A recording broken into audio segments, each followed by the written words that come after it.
మార్కెట్లో ఏ కోర్స్ చేసినా రెండేళ్ల ముచ్చటే. కానీ ఏఐ అండ్ డేటా సైన్స్ నేర్చుకుంటే రాబోయే 10 ఏళ్ల వరకు మీ కెరియర్ కి తిరుగుండదు. అది ఒక్క ఇన్నోమాటిక్స్ తోనే సాధ్యం.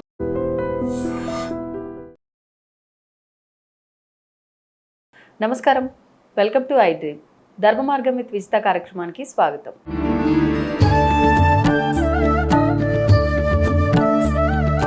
ప్రస్తుతం మనతో పాటు ఉన్నారు ప్రముఖ ఆధ్యాత్మికవేత్త, జ్యోతిష పండితులు, బ్రహ్మశ్రీ డాక్టర్ గుండెపూడి శివ సుధీర్ శర్మ గారు. ఇప్పుడు గురుగారితో మాట్లాడదాం. నమస్కారం అండి. శ్రీమాత్రే నమః. శ్రీ గురుభ్యో నమః. మనకి ఇప్పుడు అమావాస్య రాబోతోంది.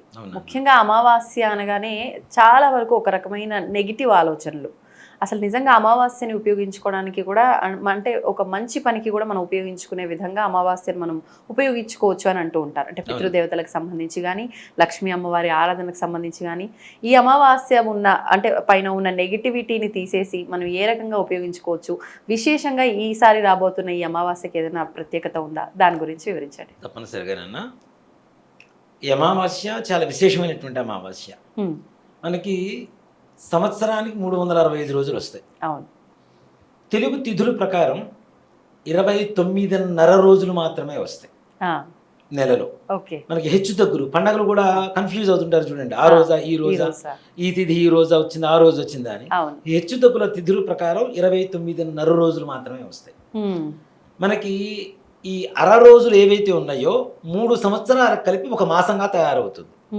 దాన్నే 3 సంవత్సరాలకు ఒకసారి వచ్చేటువంటి అధిక మాసంగా చెప్పుకుంటూ ఉంటాం.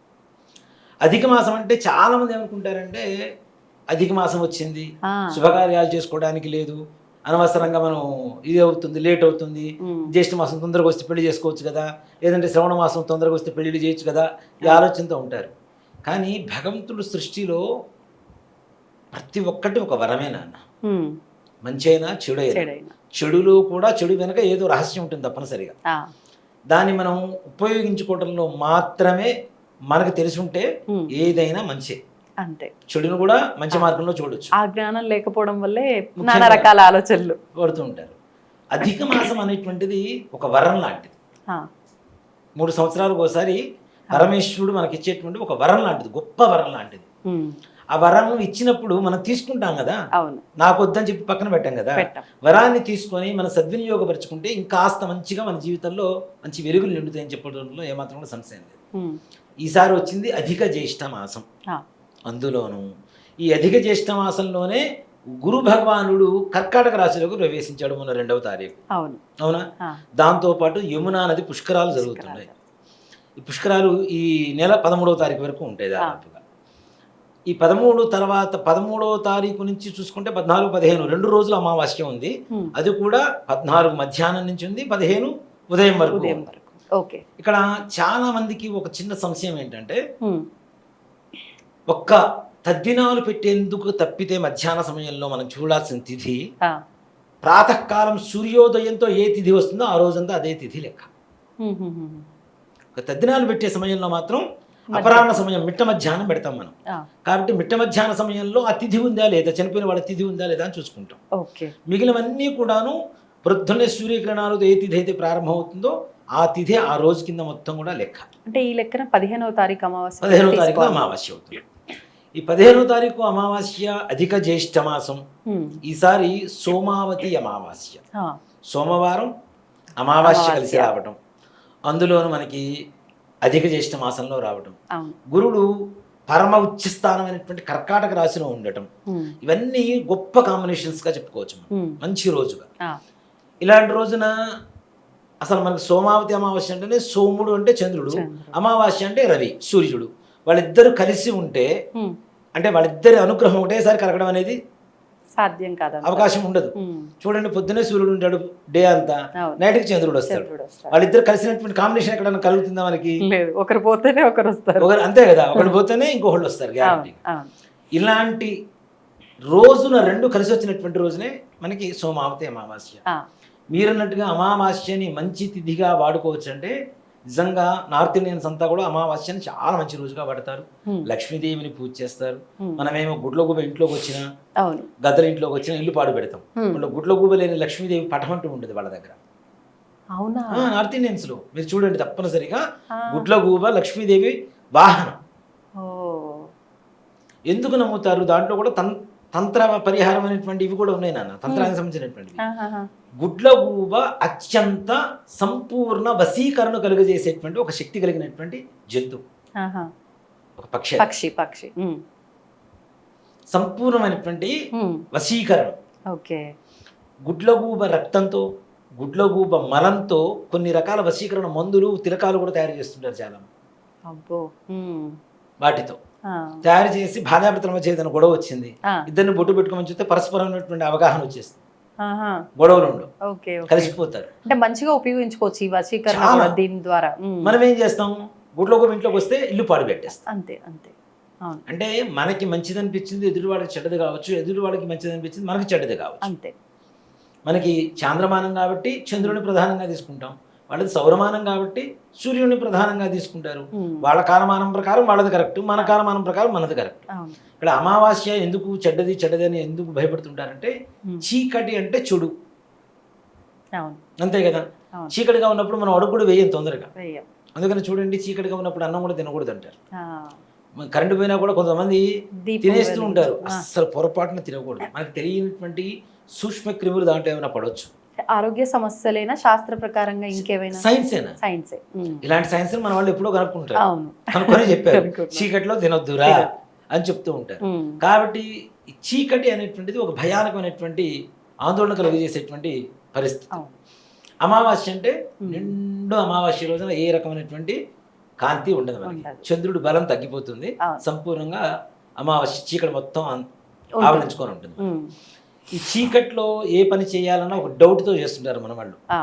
చీకటి అనేది ఉంటేనే వెలుగు విలువ ఎక్కువ అని చెప్తాను.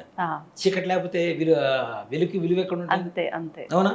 పౌర్ణమి అని మనం గట్టిగా చెప్పుకుంటున్నాం అంటే అమావాస్య ఉంది కాబట్టి చెప్పుకుంటున్నాం, లేకపోతే పౌర్ణమికి విలువ ఎక్కడ ఉంటుంది? ఎప్పుడు అదే వెలుతురుంటే ఇంకా కష్టమే కదా. ఎప్పుడు సూర్యుడున్నా కష్టమే, ఎప్పుడు చంద్రుడున్నా కష్టమే. మన అదృష్టం ఇంకా ఏంటంటే కొన్ని దేశాల్లో మనం, మన భారతదేశంలోనన్నా ఎండాకాలానికి ఎండలు, వానాకాలానికి వానలు, శీతాకాలానికి చలి, చక్కగా కాలానుగుణ్యంగా మనకు వాతావరణం మారుతుంది. కొన్ని దేశాల్లో వాతావరణం అనేటువంటిది అనిశ్చితి, అసలు ఎలా ఉంటుందో చెప్పలేనటువంటి పరిస్థితిలో ఉంటారు. మంచు పడితే విపరీతమైన మంచు, వర్షం అంటూ వస్తే తుఫానే, ఎండ వచ్చిందా పొరపాటు. ఇప్పుడు అంత చలికి వాతావరణానికి అలవాటు పడ్డ వాళ్ళు బయటకు కూడా రాలేరు కదా. ఇప్పుడు ఇతర దేశస్తులు చూడండి, స్కిన్ మొత్తం డాట్స్ ఉంటాయి, మొత్తం రెడ్ డాట్స్ ఉంటాయి, మనకుండవు. మన భారతదేశం నిజంగా అదృష్టం అంటూ ఉంది అంటే మనిషిగా పుట్టడం, హిందువుగా పుట్టడం, భారతదేశంలో పుట్టడం, ఇంత మించిన అదృష్టం ఇంకోట్లేదని చెప్తాం ప్రపంచంలో. అవునా? అన్ని వాతావరణాలు చూస్తాం. అలాంటి వాటికి మనకి సూర్యుడు లేకపోతే రోజు లేదు, ప్రాణకోటి అసలు లేదు, ఆయన వెలుతురు లేకపోతే. అలాగే చంద్రుడు లేకపోతే మానసికమైనటువంటి ప్రశాంతత లేదు. సూర్యుడేమో ఆత్మకారకుడు, చంద్రుడేమో మనఃకారకుడు. వీళ్ళిద్దరు కలిసి వచ్చినటువంటి రోజునే మనకి సోమావతి అమావాస్య, అధిక జ్యేష్ఠ మాసం. గురుడు పరమ ఉచ్ఛ స్థితిలో ఉన్నటువంటి కర్కాటక రాశిలో ఉండటం, ఇది చాలా గొప్ప విశేషమైనటువంటిది. నేను ప్రతి ఒక్కరికి ఒకటే చెప్తాను, మనం కొడుకై పుట్టినందుకు తల్లిదండ్రులు రుణం తీర్చుకోవాలి. బ్రతికున్నప్పుడు అన్నం పెట్టాలి, ప్రేమగా చూడాలి, వాళ్ళ అవసరాలు తీర్చాలి. నిజంగా నాన్న, తల్లిదండ్రులు బ్రతికున్నప్పుడు వాళ్ళని ప్రేమగా చూస్తూ, వాళ్ళ అవసరాలు తీరుస్తూ, వాళ్ళకి పరిపూర్ణంగా అంటే కడుపు నిండా అన్నం పెట్టగలిగితే వేరే దేవుడికి దండం కూడా పెట్టొద్దని చెప్తా. దండం కూడా పెట్టాల్సిన అవసరం లేదు. తల్లిదండ్రులు ప్రేమగా చూసినప్పుడు మాతృదేవో భవ పితృదేవో భవ అని చెప్తున్నాం. ప్రత్యక్ష దైవాలు మనకు సూర్య చంద్రులు ఎట్లానో తల్లిదండ్రులు ఎట్లా. అవునా? ఈ తల్లిదండ్రుల్ని ప్రశాంతంగా చూసినప్పుడు వేరే దేవుడు కూడా అక్కర్లేదు. దీనికి ఒక్కటే మార్గం చెప్తాను నేను మీకు, ఒక ఎగ్జాంపుల్ చెప్తాను. మనకి మహారాష్ట్రలో పాండురంగ విఠల అని చెప్పి ఒక దేవుడు ఉంటాడు, కృష్ణుడు, శ్రీకృష్ణ పరమాత్మ. మనకి పండరీపురం మహారాష్ట్రలో, అక్కడ పాండురంగ విఠల స్వామి వారి దేవాలయం ఉంటుంది. ఒక రాజుగారు, ఇది యథార్థ కాదే, ఇదేదో మనం చెప్తున్న కథ కూడా కాదు, యథార్థ కాద. ఒక రాజుగారు విలాసాలకి భోగాలకి అలవాటు పడి తల్లిదండ్రుల సేవ మర్చిపోయి ఒక దరిద్రమైనటువంటి బాధ అనుభవిస్తున్నటువంటి సమయంలో తల్లిదండ్రులు కనబడితే అప్పుడు తెలుసుకుంటాడు, నా తల్లిదండ్రుల సేవే నాకు కరెక్ట్, అంతకుమించి ప్రపంచంలో ఇంకోటి లేదు అని. తల్లిదండ్రులకు విపరీతమైన సేవ చేయడం మొదలు పెడతాడు, సేవ చేస్తూనే ఉంటాడు, కాళ్ళు పిసుకుతూ ఉంటాడు తల్లిదండ్రులు కూర్చొని. కృష్ణుడు వచ్చి ఏమయ్యా బయటకు వస్తావా, ఒక 5 నిమిషాలు నీతో పని ఉంది అంటాడు. ఒక ఇటుకురాయి ఇట్లా విసిరేసి దాని మీద నిల్చో అని చెప్తాడు. ఇప్పటికీ అక్కడ విఠలుడు ఇట్లానే ఉంటాడు, ఇటుక మీద నిల్చొనే ఉంటాడు. నేను మాతాపితరుల సేవలో ఉన్నాను, మీరు ఇటుక మీద నిల్చుండని ఇటుక బయటికి విసిరేస్తాడు ఆయన. ఆ ఇటుక మీద ఇప్పుడు పాండురంగ విఠలుడు, మనం పాండురంగడు అని చెప్తుంటాం కదా, ఆయన ఎట్లా ఉంటాడు ఇట్లానే ఉంటాడు, ఇటుక మీదనే నిల్చొని ఉంటాడు. ఇప్పటికీ అదే స్థితి ఆయన. అంటే తల్లిదండ్రుల సేవకి దేవుడు కూడా బద్ధుడైపోయి ఉన్నాడు. నా తల్లిదండ్రుల సేవ చేస్తున్నాను, నువ్వు రావద్దు, నువ్వు అక్కడే ఉండు, ఫలా చోటు ఉండని చెప్పినప్పుడు అక్కడే ఉన్నాడు అంటే దేవుడు కూడా మన మాట విన్నట్టే. అంటే మోర్ దెన్ గాడ్ ఏదైనా ఉంది అంటే అది తల్లిదండ్రుల సేవ తప్పితే ఇంకోట్లేదు. అంటే ఆయన ఆరాధన కన్నా కూడా భగవంతుడు ఈ సేవకి మెచ్చుతాడు అనేది అర్థమవుతుంది క్లియర్గా.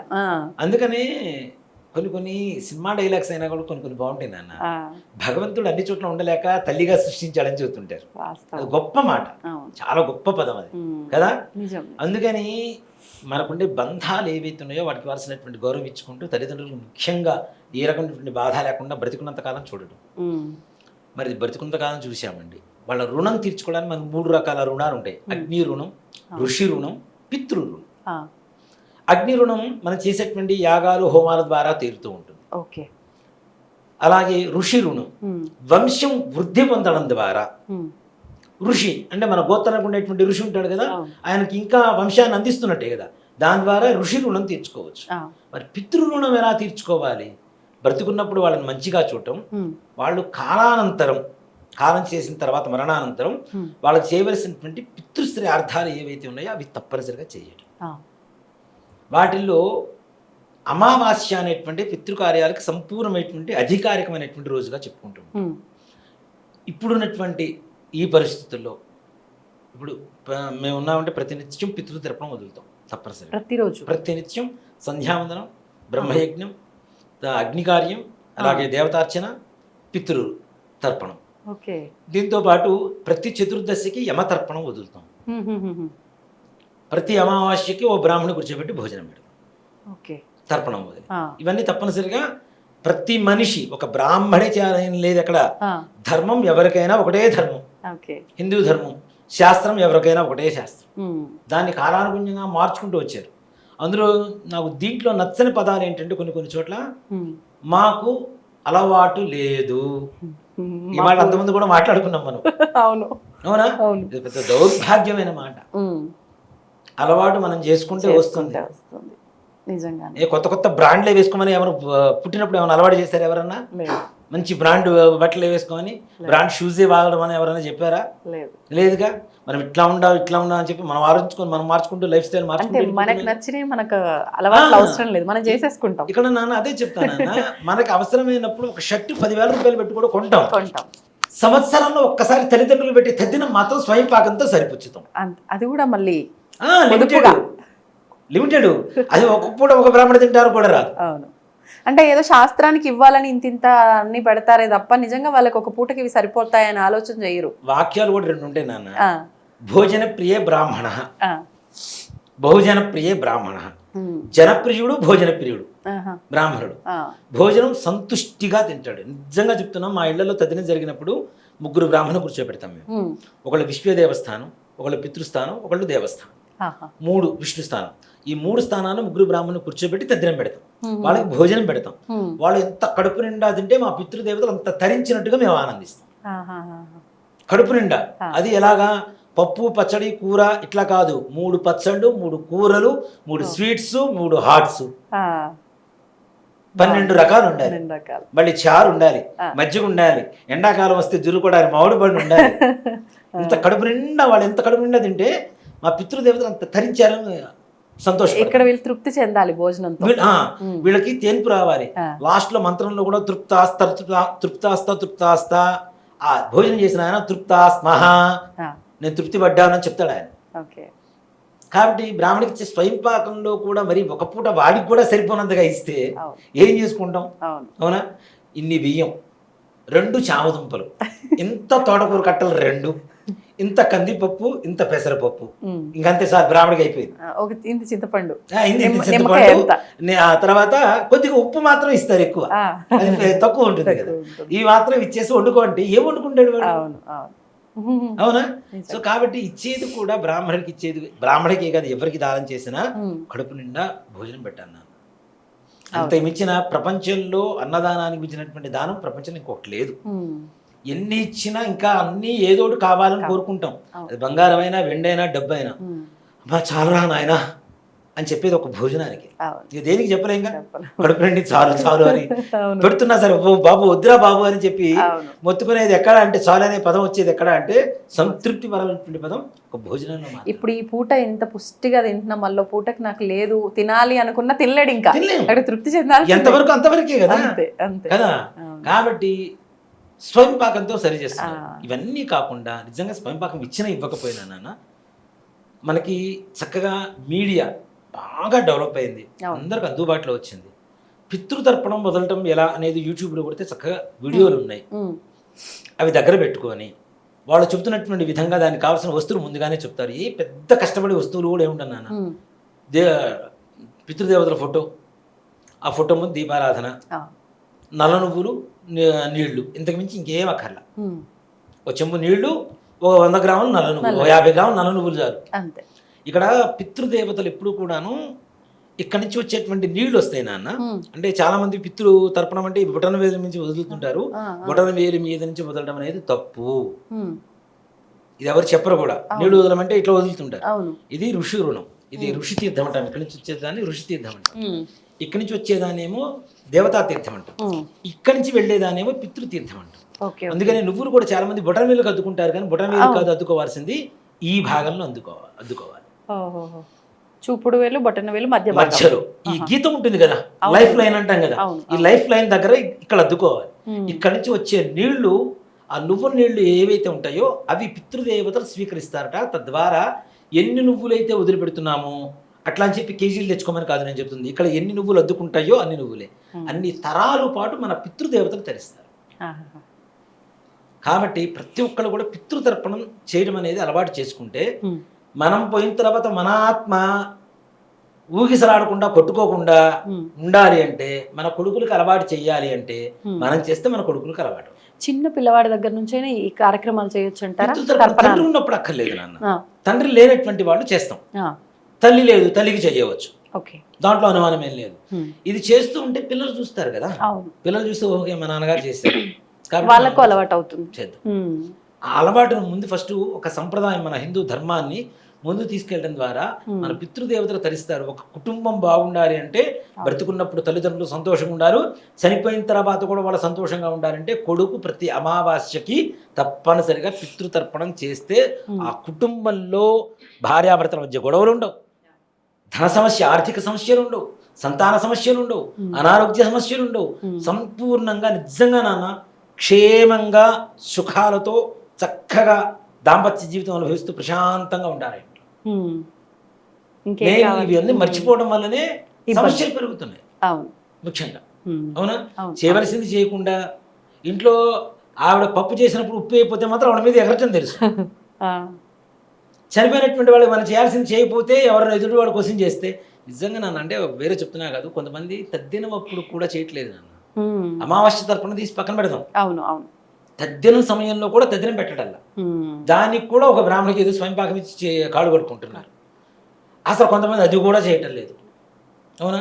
మనకి జన్మనిచ్చినందుకు అపుత్రస్య గతిర్ నాస్తి, కొడుకులు లేకపోతే గతులు లేవని శాస్త్రం చెబుతున్నప్పుడు కొడుకు కావాలి కావాలి కావాలి అని చెప్పి రాళ్ళకి, రప్పలకి, చెట్లకి, మొక్కలకి, దేవుడు పఠాలకి, దేవుళ్ళకి మొక్కి మొక్కి మొక్కి మొక్కి మరి కొడుకు కావాలని కోరుకున్నప్పుడు కొడుకు పుట్టేది ఎందుకు? మరణానంతం చేయవలసినటువంటి, ఇక్కడ బ్రతుకున్నప్పుడు భోజనం ఎవరైనా పెడతారేమో, కూతురు పెట్టొచ్చు, అల్లుడు పెట్టొచ్చు, కోడలు పెట్టొచ్చు, ఇంకోళ్ళైనా పెట్టొచ్చు. కానీ చనిపోయిన తర్వాత ఇవి చేసేటువంటి అధికారం, అర్హత ఒక్క కొడుకు మాత్రమే ఉంటుంది. అందుకనే కొడుకు కావాలని కోరుకునేది. అలాంటి కొడుకు పుట్టిన తర్వాత కూడా చేయకపోతే వాడు పుట్టిన ఒకటే, గిట్టిన ఒకటే. అంతే అంతే కదా. అందులోనూ మన కుటుంబంలో ఏ రకమైనటువంటి సమస్యలు లేకుండా మనం బాగుండాలి అంటే, ఇలాంటి అధిక మాసాలు వచ్చినప్పుడు ఇంకా ఎక్కువ, అధికస్య అధికం ఫలం. అధిక జ్యేష్ఠ మాసంలో అమావాస్య 15వ తారీఖు సోమవారం వచ్చినటువంటి రోజున మీ ఇంట్లో పితృతర్పణం చేయండి తప్పనిసరిగా. యూట్యూబ్లో దొరుకుతుంది. ఏదో బ్రాహ్మణి పిలిపించుకొని వచ్చి చేయండి, లేదా గుళ్ళకి వెళ్తే మీకు దగ్గరలో ఉండేటువంటి గుడికి వెళ్తే అక్కడ ఉండే పూజారి గారైనా చేయిస్తారు. తప్పనిసరిగా పితృతర్పణం చేయడం విధిగా నేర్చుకోండి. నిజంగా నేను ఒక సంతృప్తికరమైనటువంటి విషయం ఏంటంటే, మన ఈ మధ్య ఒక ఆయన జాతకానికి వచ్చాడు గచ్చిబౌలి నుంచి. కుర్రాడు నాన్న, పెద్ద వయసు కూడా లేదు, ఒక 32 34 ఏళ్ళు ఉంటాయి. గురువుగారు, మీ వీడియో ఎంతమంది ఫాలో అవుతారో లేదో నాకు తెలియదు, మీరు చెప్పినప్పటి నుంచి నేను మా పితృదేవులకి ప్రతి అమావాస్య పితృతర్పణ వదులుతున్నాను అని చెప్పాడు. నేను అనుకున్నా చాలు, ఒక్కడు మారాడు మన వీడియో వల్ల. మన వీడియో వల్ల ఒక్కడు మారాడు చాలు, ఇంకా చాలా ఆనందం అనిపించింది. ఇంకా అంతమించి మనకు కావాల్సింది ఏముంది నాన్న? ప్రత్యక్షంగా మనకు ఒక సాక్షి కనపడుతున్నప్పుడు, చేస్తున్నప్పుడు, మనకు కనపడ్డప్పుడు మన వీడియోలు 1000 మందిని మార్చాలనుకున్నా 1000 మందిని మార్చాలి మేము. కనీసం ఒక్కడిని మార్చగలిగినా వాళ్ళ పితృదేవతలు ధరించేటువంటి దాంట్లో అంతో కొంత పుణ్యం నాకు కూడా వస్తుంది. అంతేగా, తప్పనిసరిగా. కాబట్టి ఆ పుణ్యం కోసం కూడా కాదు, మీ వంశం బాగుండాలి, మీ కుటుంబం బాగుండాలంటే పితృదేవత తర్పణం చేయండి, తప్పనిసరిగా చాలా బాగుంటుంది. ఇప్పుడు ఈ తర్పణాల కార్యక్రమాలు చేసే రోజున ముందు ఇంట్లో నిత్య దీపారాధన చేయకూడదు, ఇది అయిపోయిన తర్వాత చేసుకోవాలి అని నేను విన్నాను. అలాంటిది ఏం లేవు. మేమేం చేస్తామో తెలుసా? నిత్య దీపారాధన పొద్దునే అయిపోతుంది, చేసేస్తాం. నైవేద్యం ఒక్కటి ఆపేస్తాం, నైవేద్యం దగ్గర ఆపేస్తాం. అలా ఆపాలి. అవసరం నైవేద్యం ఏదో పండు ఏదైనా నైవేద్యం పెట్టేసి ఆపేసి, ఇంట్లో ఏదైనా మహానైవేద్యం మనం వండుకున్న కూడా మహానైవేద్యం పెట్టి అలవాటు ఉన్న వాళ్ళు ఏం చేస్తాం? మా ఇంట్లో మా నాన్నగారు ఆబ్దికం ఉంది, పొద్దున్నే దేవతార్చన ఉంది, మా ఇంట్లో దేవతార్చన అభిషేకం చేయవలసిందే, అది చేసి మహానైవేద్యం దగ్గర ఆపేస్తాం. ఇక్కడ పితృకార్యం జరుగుతున్న సమయంలోనే అక్కడ మహానైవేద్యం పెడతాం. పిండాలకి నైవేద్యం పెడతాము. ఆ పిండాలకు నైవేద్యం పెట్టేటప్పుడు అక్కడ దేవుడికి పటాలు కూడా నైవేద్యం పెడతాం. ఒకేసారి దేవత అర్చన కాకుండా ఇంట్లో పితృదేవత అర్చన చేయం. కాబట్టి తప్పనిసరిగా దేవతలకు ఇచ్చే ప్రాధాన్యత వాళ్ళకి ఇవ్వవలసిందే. వృద్ధులు చేసే దీపారాధన వాళ్ళకి చేయవచ్చు, దాంట్లో ఏమాత్రం కూడా సంశయం లేదు. అలాగే పితృదేవతల ఫోటో లేకపోయినా ఒట్టి దీపం పెట్టినా చాలు నాన్న. ఒట్టి దీపం పెట్టినా సరే, ఇప్పుడు అన్ని చోట్ల ఫోటోలు ఉండాలని గ్యారంటీ లేదు, ఎక్కడో ఊళ్ళో ఉన్నాం, ఎక్కడో ఒట్టి దీపం పెట్టినా చేసుకోవచ్చు. మేము దీపం పెట్టే అవకాశం లేదండి మాకు, లేదు పితృగా ఓన్లీ తర్పణ వదిలిపెట్టండి, బ్రహ్మాండంగా ఉంటుంది. మీ ఇంట్లో ఉండే సమస్త నెగిటివ్ అంతా కూడా ఇంట్లో చెడిపోయి అంత పాజిటివ్ ఎనర్జీ మీ ఇంట్లో సంపూర్ణంగా, మీ తల్లిదండ్రులు బ్రతుకున్నప్పుడు మీరు కడుపు నిండా అన్నం పెట్టి వాళ్ళకి కావాల్సిన ట్యాబ్లెట్స్ కానీ అవసరాలు కానీ మొత్తం తీర్చినప్పుడు ఎంత సంతోషకరంగా అమ్మ నా కొడుకు నాకు పెట్టాడు అనే ఆనందంగా ఉన్నారో, చనిపోయిన తర్వాత ఈ కార్యక్రమాలు చేయడం ద్వారా అంతే ఆత్మ సంతృప్తికరంగా ఉంటుంది. తద్వారా మీరు కాదు, వాళ్ళు కాదు, మీ కుటుంబం మొత్తం, మీ వంశం మొత్తం, భవిష్యత్ తరాలు కూడా తరిస్తాయి, దాంట్లో ఏమాత్రం కూడా సంశయం. ఇప్పుడు చాలా మంది ఈ తర్పణాలు, ఈ బ్రాహ్మణులకి స్వయం పాకం ఇవన్నీ ఇవ్వకపోయినా వాళ్ళ ఫోటో దగ్గర ప్రత్యేకమైన రోజుల్లో భోజనం అంతా వండి పెట్టుకొని ఫోటో దగ్గర పెట్టి దండం పెట్టుకుంటారు. ఇలా చేసినా కూడా సరిపోతుందంటే అవకాశం నాన్న, దాన్ని మనం గట్టిగా ఫోర్స్ చేయడానికి కూడా లేదు. మాట చెప్పాలంటే వాళ్ళకు ఉండేటువంటి సంప్రదాయం, ఇక్కడ ఆచారం శాస్త్రం ఏది గొప్పది అంటే ఆచారమే గొప్పది అని చెప్తాను. శాస్త్రం కంటే కూడా ఆచారమే చాలా గొప్పది. శాస్త్రం ఈ విధంగా చెయ్యమని చెప్తోంది, ఈ విధంగా చెయ్యాలో లేదో వాళ్ళ ఇంటి ఆచారం చెప్తుంది. అలా అని చెప్పి ఇందాక మనం అనుకున్నట్టు మాకు అలవాటు లేదు మేము వదిలేస్తామని చెప్పడం మాత్రం కరెక్ట్ కాదు. ఉన్నది నేర్చుకోవాలి, తెలుసుకోవాలి. మొత్తానికి పక్కన పెట్టడం కన్నా ఏదో ఒక పద్ధతి ఆచరించడం మంచిది కదా. పితృదేవతల అనుగ్రహం కలిగితే మంచిదే కదా. కాబట్టి అమావాస్య రోజున, అధిక మాసంలో వచ్చే ఈ అమావాస్య రోజున పితృతర్పణం చేయండి, చాలా మంచిగా ఉంటుంది.